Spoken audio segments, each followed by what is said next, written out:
यह बिठूर के आंगन की एक गर्म दोपहर थी। सूर्य की किरणें जमीन पर आग सी बरसा रही थीं, लेकिन युवा मणिकर्णिका, हाथ में चमकती तलवार थामे, निडर खड़ी थी।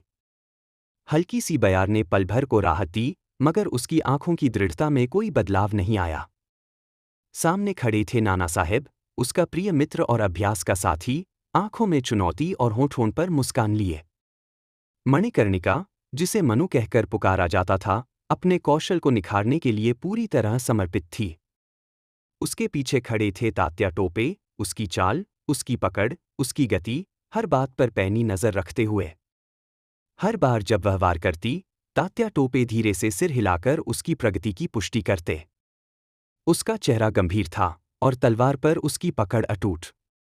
उसकी चाल में सौंदर्य था, मगर वार में वह कठोरता जो केवल एक सच्चे योद्धा में होती है।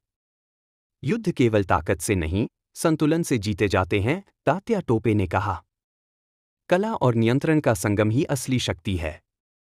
मनु सुन रही थी, लेकिन उसका ध्यान भंग नहीं था। उसकी हर हरकत में एक लय थी, एक ऐसा प्रवाह जिसमें उसकी आत्मा झलकती थी। थोड़ी दूरी पर खड़े मोरोपंत अपनी बेटी को निहार रहे थे। उनकी आंखों में गर्व और भीतर विश्वास था, यह लड़की एक दिन अपनी पहचान स्वयं गढ़ेगी। एक तीव्र क्षण में मनु ने अपनी तलवार को चपलता से घुमाया और नाना साहेब पर एक सटीक वार किया। वह वार किसी नर्तकी की मुद्रा सा सुंदर था, सधा हुआ, सजीव और सटीक।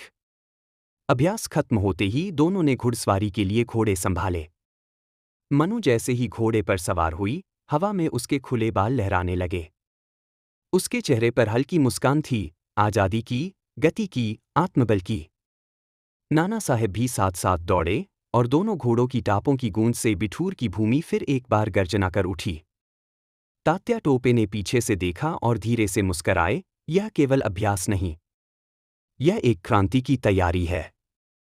उस दिन बिठूर के आंगन ने एक नई पहचान पाई। अब वह केवल एक प्रशिक्षण स्थल नहीं था, वह एक युग की शुरुआत का गवाह बन चुका था।